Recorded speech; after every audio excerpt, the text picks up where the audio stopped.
Why is it not a bigger sort of a priority for employers to ensure that their workplace is safe and a healthy environment for their workers? You know, we work a lot with the textile sector in Pakistan, and I've visited a number of factories in both Sindh and Punjab, and some of them are amongst the best practices that I've come across in terms of compliance with occupational safety and health provisions. And that doesn't happen because factory owners, out of the goodness of their heart or out of some sense of moral obligation, enforce it. It's because there's a business. India and Bangladesh are a little ahead of us and actually demonstrating how they're using AI in many informal ways. Geir, internationally, we've seen that occupational safety and health is more and more also becoming about mental health and not just physical health.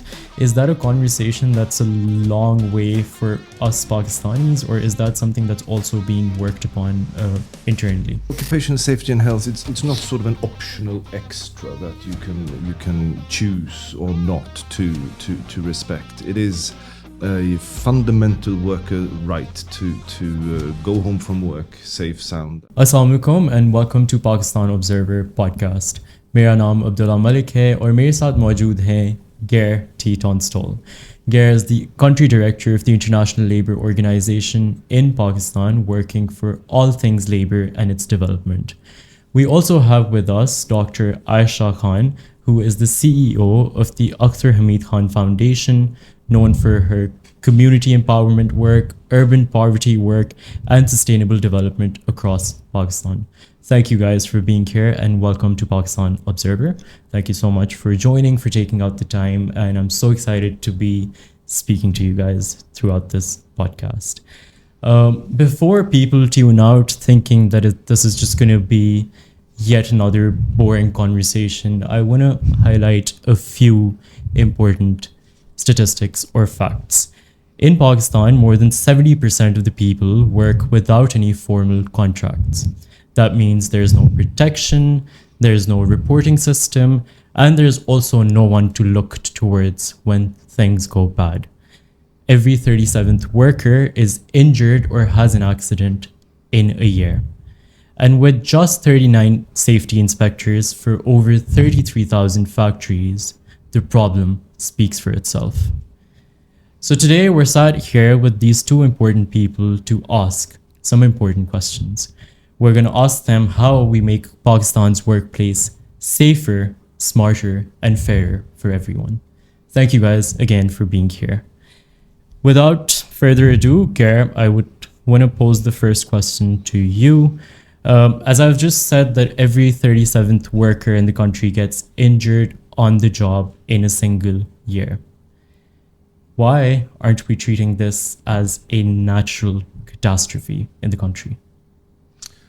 Well, thank you for having me, and thank you for that interesting opening question. I work for the International Labour Organization, and for us, the question of occupational safety and health is, of course, fundamental. We believe that every worker who goes to work in the morning or the afternoon or in the evening should be comfortable that when his or her shift or duty or day is over, he or she can go back home safe, healthy, and not least alive. And that, unfortunately, is not often always the case. And that is why we are working hard to put more emphasis on occupational safety and health as a fundamental right of workers across Pakistan. And we see, as you rightfully mentioned, 70% of the workforce operate in the informal economy, which is unregulated, and therefore it becomes quite impossible to enforce occupational safety and health provisions. And that remains a significant challenge in a country as large and as diverse as Pakistan. But we are hopeful that we can support Pakistan to make improvements in that respect. Thank you, Geir. Dr. Ayesha, picking upon everything that Geir has said right now, what does occupational safety and health mean for you? I think Geir has explained it pretty well. But the way I would see, particularly in the context of Pakistan, is that given our such large informal economy and informal workers, occupational safety means having the right protective gear, having a contract or recognized, valued, and visible work. And for many of our workers, particularly those living and working these jobs, those things are absent. I think it's important, particularly to recognize the different categories because, as Geir has mentioned, there is a big contingent or cadre of workers who are in waste management. So, for example, I'll take waste management because since we focus on urban issues, waste management is a particularly big area where almost 90 to 95% of the workers in any city other than the municipal employed workers are informal in the informal sector. The other is domestic help. So coming back, it's a huge sector without proper contracts and protective equipment, and that poses a serious threat to their safety and overall to loss to the economy as well.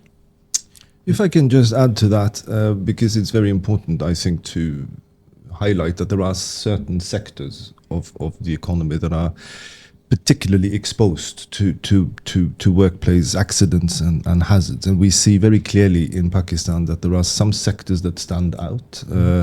And one of them, as you've mentioned already, mining is another sector where we constantly see accidents and fatalities in the workplace. Brick kiln sector is another sector where we've been deeply involved, and that's construction and agriculture. So there are many sectors that are particularly exposed to workplace hazards, and where we see a need to make an extra investment in addressing occupational safety and health. And Geir, you've rightly mentioned all these different sort of facets of the economy where problems of occupational safety and health are more prevalent than in other places. Is there a particular sort of incident or something that you remember that you've witnessed or sort of been told about that's really stayed with you? Well, I did have the pleasure of visiting a mine, a coal mine in Baluchistan, and I was quite shocked, to be honest, over what I saw, because first of all, in order to get to the mine shaft, you had to walk 3 kilometers into the mine. And then it took an hour for the miners to be lowered into the shaft, and then they had to work an 8-hour shift before taking the lift for an hour to walk 3 kilometers and get out. And I was there when the miners finished their shift, and it was quite grim what I saw. These miners were covered in soot from head to toe, and of course they breathe the soot, and they are confined in the mine for their entire shift. So that to me really was evidence that there is a lot of work to be done in order to make that particular sector up to standard when it comes to occupational safety and health. Dr. Ayesha, I also want to know from you what your opinion is on the fact that, I see it when I read these reports and the statistics come out, and we're hearing stuff coming out from the ILO as well, that the situation in the country is not good as far as the labor is concerned. Why is it not a bigger sort of a priority for employers to ensure that their workplace is safe and a healthy environment for their workers? What do you think is it not a priority? Is it not beneficial? Or what do you think is the reason for it to not essentially be a priority for these people? A very good question. A very good question. Like in anything, systems respond to their requirements. So employers would respond if they were accountable for certain safety regulations. And as we see in many things in our country, that while safety regulations may exist on paper or there may be policy manuals, there is no accountability or monitoring if that is taking place or not. So one is weak regulations, or I would like to say further implementation or enforcement of those regulations. That's one reason. I think another reason is because many of our businesses or employers are not necessarily large, and putting in place these regulations and practices requires some level of cost. Because they can get away with it, many of them do not follow through or put them in place and choose to say that when and if a situation arises in which we are caught, we will basically seek other means of resolving it. So I think that's the second problem. And third is awareness. People, I have often seen, and I'm sure you've also seen, on the road, people are going on their motorbikes. They have their helmet kind of on their side. As soon as they see traffic police, they put on their helmets. We recently returned back from Sahiwal, where protective equipment had been given to the waste pickers, and they were not using it. So it's also about awareness and creating that this is for your own safety. And I think that is also missing. Right. But if I can just add, because I very much agree with what Doctor is saying, and also the business case for occupational safety and health, because we work a lot with the textile sector in Pakistan, and I've visited a number of factories in both Sindh and Punjab, and some of them are amongst the best practices that I've come across in terms of compliance with occupational safety and health provisions. And that doesn't happen because factory owners, out of the goodness of their heart or out of some sense of moral obligation, enforce it. It's because there's a business case for it. Because if you don't comply with the provisions, then nobody's going to buy your product. So I think the business argument is also important to bring into the discussion as an incentive for better compliance with occupational safety and health provisions. Right. I was just actually going to ask you more about that. So, what incentive there is to actually being a compliant member to these sort of ratifications by international organizations, namely the ILO as well. Is there anything that I as a factory worker would gain out of being compliant that another factory worker that is not being compliant would sort of benefit from? Well, first of all, your workers would probably be healthier and safer and probably happier, and you'd have a more diverse and inclusive workforce. But I think ILO has two international labor standards on occupational safety and health, both of which are so-called fundamental standards, and that means that by virtue of being a member of the ILO, every country is supposed to abide by the provisions of those conventions. Pakistan has not ratified these two conventions, but we are hopeful that Pakistan will in the course of this year. And ratification of these two conventions is in fact a conditionality for Pakistan to benefit from some of the preferential trade agreements that the country has with the European Union, for example. So it is certainly in Pakistan's interest to ratify these conventions and to comply with the provisions of the conventions. As I said, there is a strong business case for it, because that means that Pakistan benefits from preferential trade arrangements. but obviously also because then you have a more healthy workforce, and that of course is ultimately what we're striving for.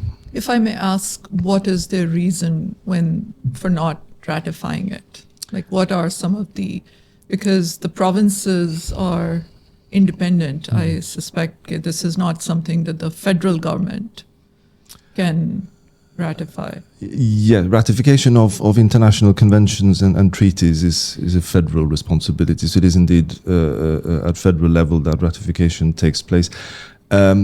There is very clear willingness on behalf of the government to ratify these conventions. So ILO has been working with the government to make all the preparations. So we are quite hopeful that it will take place this year. The government recently ratified 3 other ILO labor standards, and that was indeed the first ratification since 2006. So we do see a sense of re-engagement in labor issues on behalf of Okay, good. governments. Very good to hear. Yeah, that's wonderful to hear, and I hope that really does go through and happen.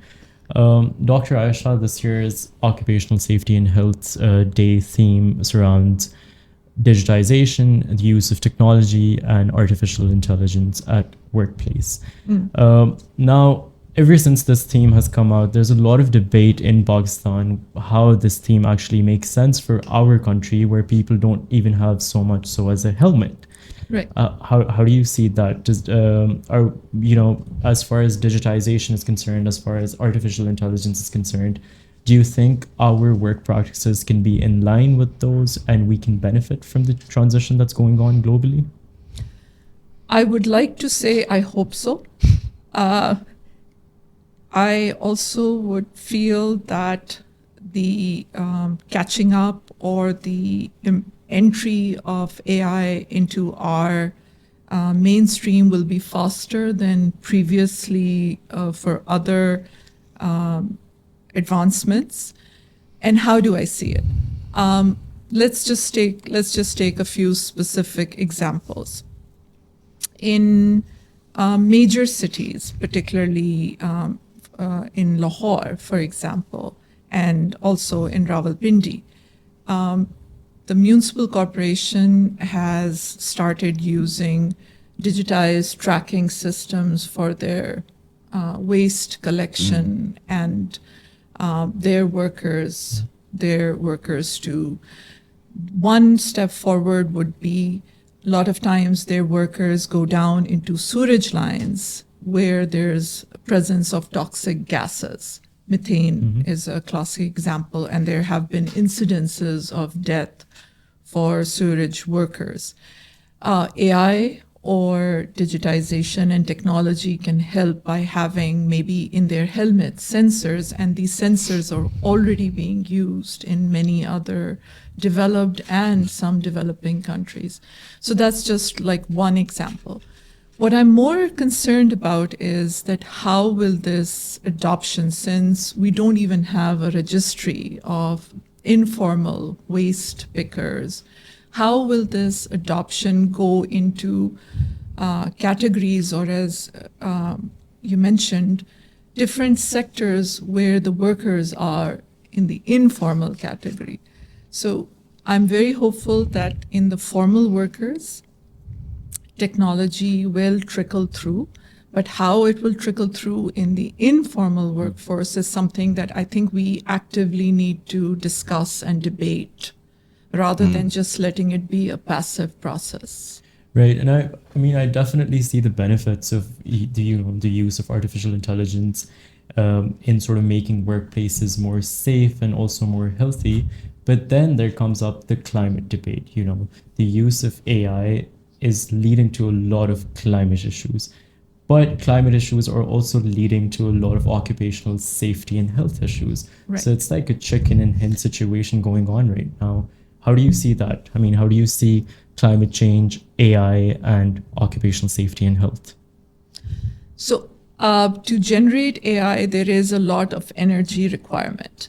But what AI can also do is make a lot of the reduce, reuse, recycle aspects much more easier in terms of kind of highlighting and increasing worker performance and productivity.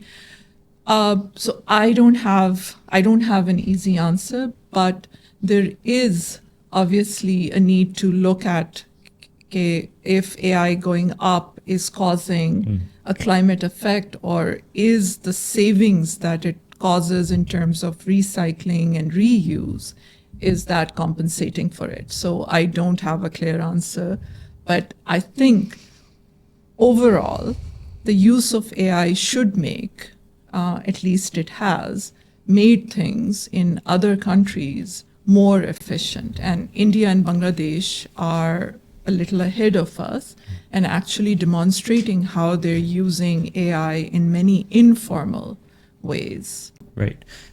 Geir, would you like to shed some light on the climate, AI, and occupational safety and health sort of debate that happens? And, do you have an answer that might solve the issue and the problem? No, I don't think I have the answer, but clearly artificial intelligence can be very helpful in carrying out inspection, for example, of workplaces, and particularly in a country where I believe you have one labor inspector per 100,000 worker in Pakistan, which shows how impossible the task would be for the inspectorate to in a meaningful way cover all the workplaces.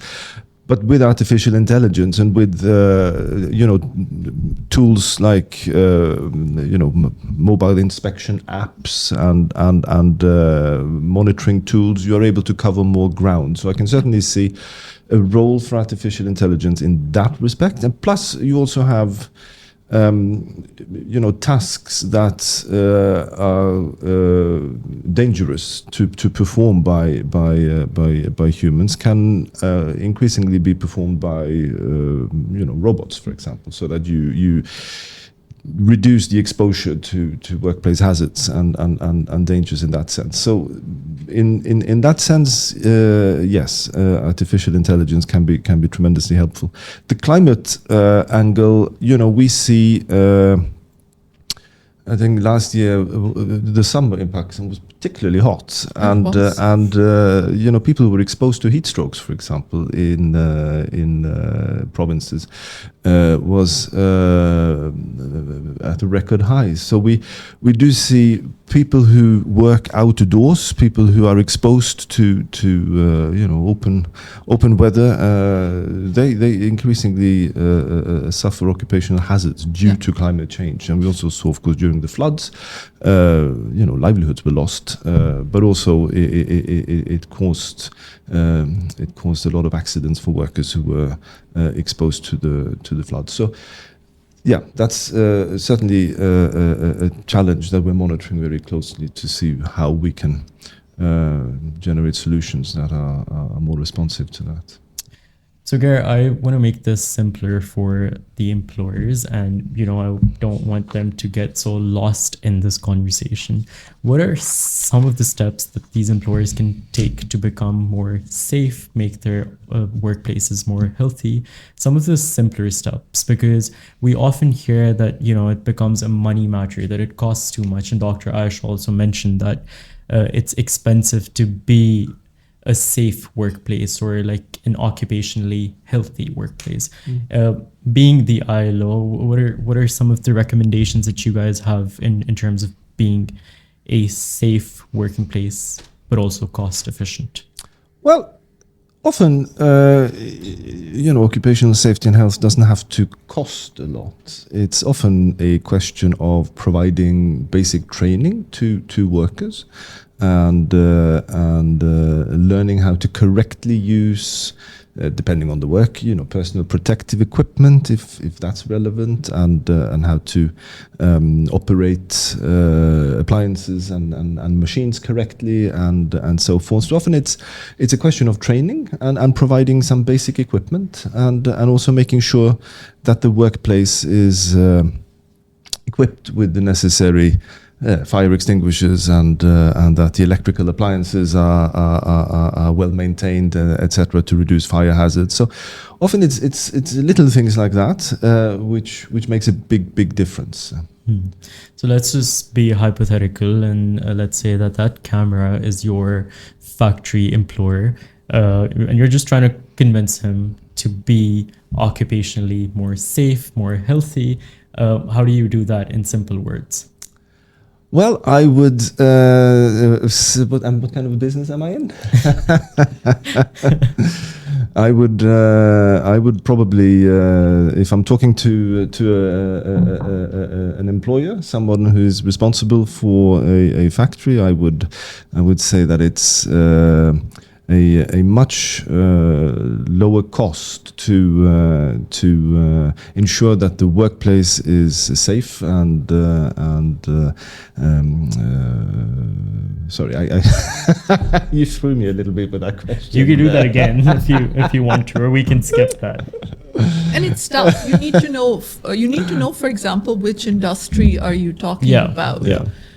It's really hard to give Absolutely. generic absolutely. suggestions. But just something that, But I think one thing. I was thinking. I mean, a country like Pakistan gets a lot of attention from foreign buyers. I mean, it is a country that relies heavily on the export of textiles, for example, and buyers abroad pay attention to what Pakistan does, and Right. buyers will look very favorably towards a country that would ratify ILO conventions, for example.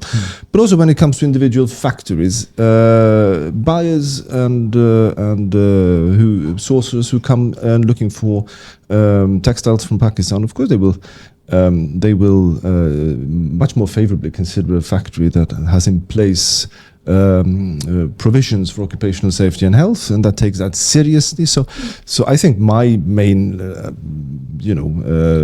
pitch to the employer would be also the business angle, and say it's if you want buyers to buy your textiles, then you've got to put in place proper structures to safeguard your workers, because otherwise, I can promise you that these buyers won't come your way.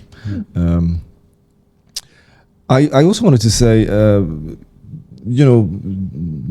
coming back to the angle of the environment, of course, one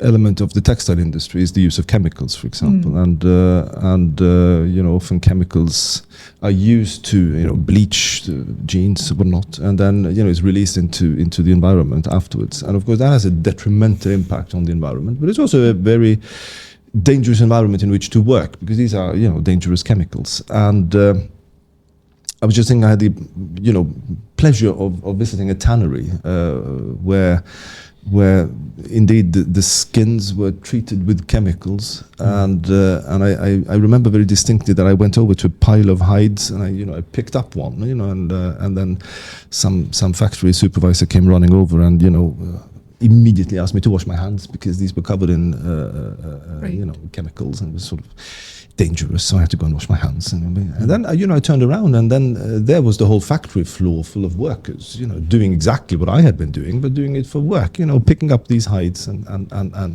turning them around and of course without any protective equipment. So, which shows, and there it takes very little to wear a couple of plastic gloves, for example, or some protective equipment to avoid contact with the chemicals. If you remember that dangerous fire that happened in Karachi, it was a textile. The Baldia.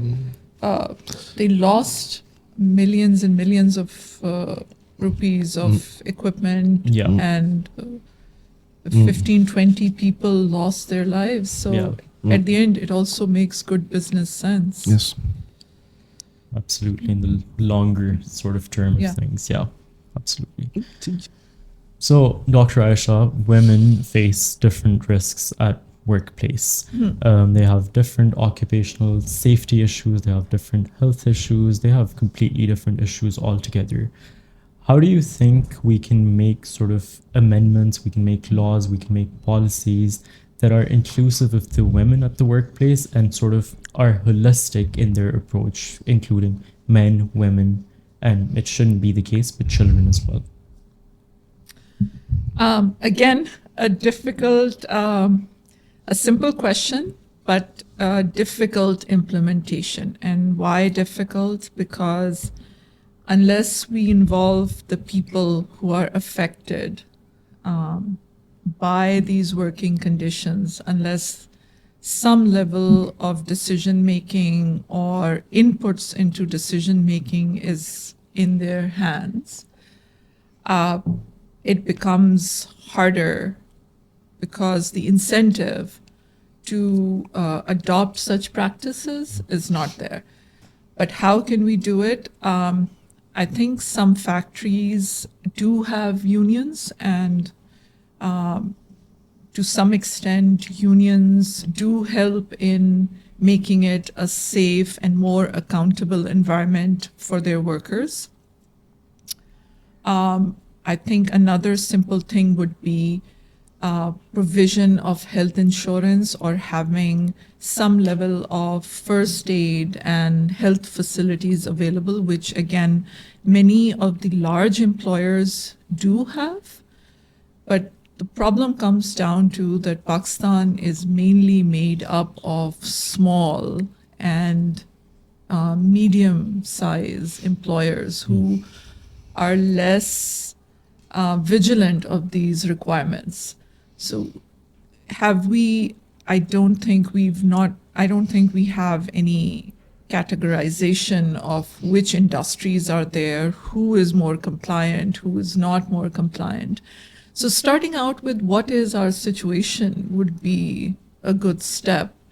And also documenting that in each industry, what are the workers, what are their numbers, what is their gender breakdown. A lot of data which should be available is not available. And maybe that's where another role where AI can help, based on extrapolations, based on factory sizes. You can extrapolate the number of workers. But these are just suggestions, and I'm sure there are way more intelligent people out there who know this better, but I'm sure it can be done. The will to do it has to be there. So, speaking of intelligent people, Geir, women, workplace safety. Pakistan has one of the lowest female labor force participation rates in the region, and there are several reasons for that. But one reason which we know of and which is of great concern is the fact that many women face unsafe conditions in the workplace. They face violence, they face harassment, and that is a disincentive for many women to enter the labor market and the world of work. So that is a particular occupational safety and health issue that needs to be addressed in order for more women to be able to want to enter the labor market. So that is something, again, that I are always trying to support through promoting ratification of conventions, but also providing direct support to our partners to build capacity and awareness around this, because I think a key issue here is lack of awareness of what violence and harassment in the workplace actually can do.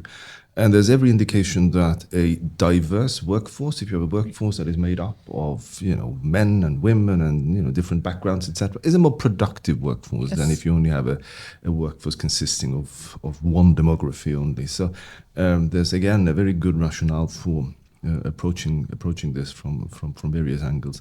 Then when it comes to workplaces, occupational safety and health, what to do to ensure that you have a gender responsive occupational safety and health framework, you need to make sure you have the right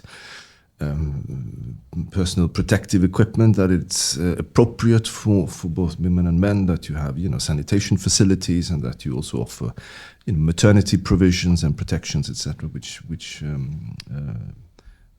caters to specific needs. So those are some of the possible solutions. Right. And I mean, if I'm a worker and I sort of notice a safety hazard at my workplace, what's the standard protocol? Like, what can I do as an individual? Well, ideally, if it's a workplace that has a good mechanism for dialogue between the workers and the management, you should be able to bring that to the attention of the supervisor or the floor supervisor or whatever the structure is, and hopefully have it addressed. Now, if you are a worker who's a member of a union, you might want to bring it to the attention of your shop steward or your union rep, and then that person would take it up with management. If it's a serious, if you see something, if there's a fire, then you call the fire department, of course. But that would be the logical way to go about it. Right. And we, of course, encourage in factories where we work. We encourage the creation of committees, OSH committees, committees that consist of representation from management and representation from the workers, and then we have that in my office. So we meet once a month and look at any particular occupational safety and health issues that have arisen in the office, and then we address those as best as we can. Right. Dr. Ayesha, when you speak to people on ground and when you speak to employers, when you're actually trying to make a difference, what's the most sort of common answers that you're getting, or what's the conversations that are happening? Mainly ignorance, mainly unaware, being unaware of worker safety. And one more common scenario is even when aware, sort of saying that in Pakistan, this is how it's done. Again, things all fit into they're not isolated. Things belong in a system, and there has to be a reward. So those who are compliant have to receive some sort of, it doesn't have to be a monetary reward, but there needs to be some sort of a reward or recognition system.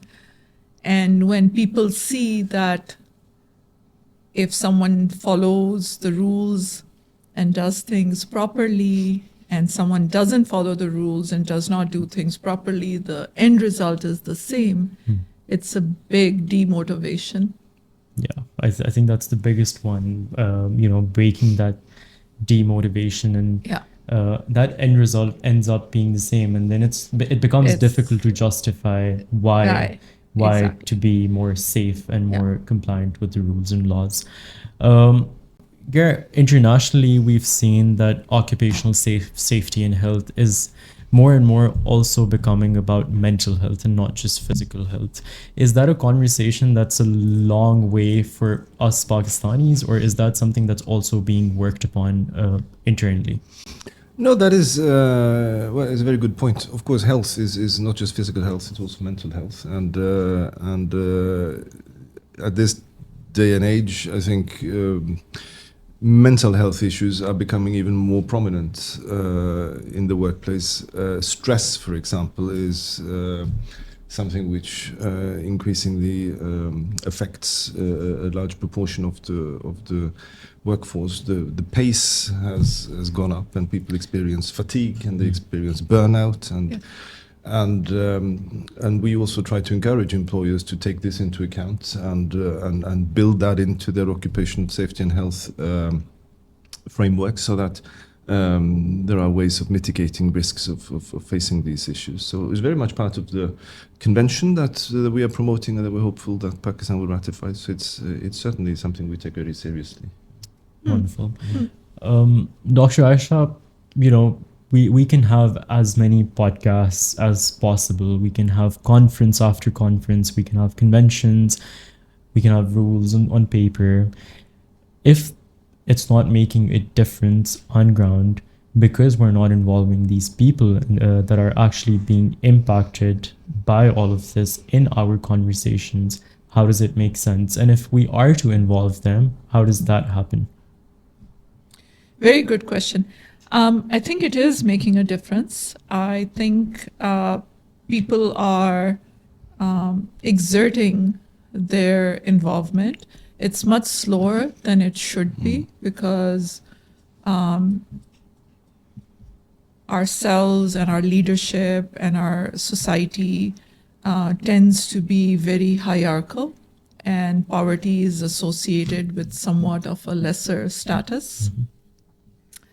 But the good thing about social media and digitization is that it is sort of, in a way, leveling the playing field way more than if it had not been there. So they are, and what I'll give examples.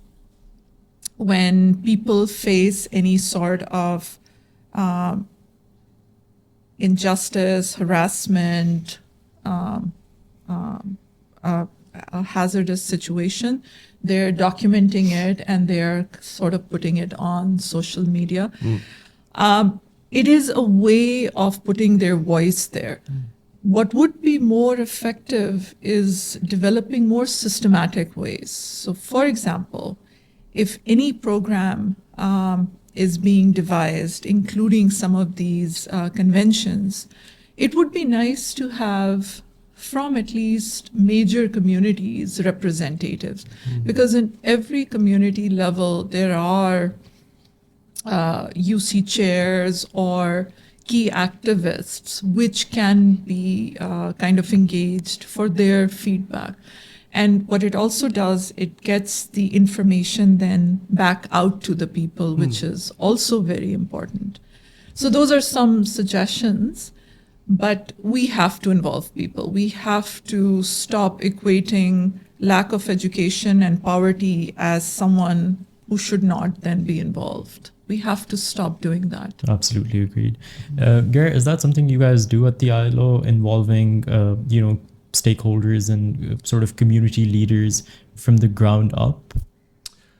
Very much so. I mean, ILO, we work with trade unions, we work with employers' organizations, and of course we work with the government. So when it comes to the unions, of course, they're very well represented at provincial level, at community level. So we have a fairly big outreach through our setup. I want to second what the doctor said around the use of social media. I think that's really, really effective, and it's a way of giving a very visible expression of something that can be very simple. You know, if you work on a construction site, you know, wear a helmet. If you work in a tannery, wear gloves. And social media is very effective in building awareness and capacity around these small steps that can be taken to make workplaces so much safer. Right. You know, if you have a fire extinguisher, make sure it's been serviced and so forth. So we also try to work with our partners to let them use our social media channels in order to be able to reach out to the actual workers who need the awareness. Right then, so Geir, this Occupational Safety and Health Day, Yes. Is there a final message that you'd like to give out to the employers, any of the workers that watch this, anyone that would be able to make an impact in the society in making workplaces safer and a healthier environment? Yeah, I'd like to say that occupational safety and health, it's not sort of an optional extra that you can choose or not to respect. It is a fundamental worker right to go home from work safe, sound, and healthy. And it's a collective responsibility, and we all need to contribute to making workplaces as healthy and as safe as possible. And you, Dr. Ayesha, and if you could actually do it in Urdu for, any of the workers that might come across this video, any final note for them to sort of have a greater outreach in terms of their problems, and any of the employers that might be able to fix those problems? मैं ये कहूँगी कि जो भी हम solutions बना रहे हैं वो उनके साथ मिल के बनाए, नॉट जो इंग्लिश में कहते हैं ना, not build for but build with. So जो भी चीज़ है, if you are putting in safety environment आप कर रहे हैं, तो लोगों को वर्क विद देम ताकि उनको समझ आए कि वो क्यों कर रहे हैं. ऊपर से जब आता है ना कि ग्लव्स पहन लो और तो काम स्लो डाउन होता है. काम स्लो डाउन का मतलब है कि पैसे कम होते हैं, बट इफ़ पीपल अंडरस्टैंड कि ग्लव्स पहनने से लेटर ऑन मुझे कैंसर नहीं होगा या ये चीज़ नहीं होगी, तो people will do it. But उनके साथ मिल के I am a big proponent कि कम्युनिटी जब तक साथ नहीं होती, और कम्युनिटी क्या है, आदमी औरत बच्चे सब एक साथ, जब तक कम्युनिटी साथ नहीं होती है, काम फिर सिर्फ बातें होती हैं. Thank you so much, Dr. Ayesha, and thank you, Geir, for being And I totally agree with what you said. Oh, you understand? Thank you. No, thank you so much, guys, for being here and being a part of this very, very important conversation around occupational safety and health.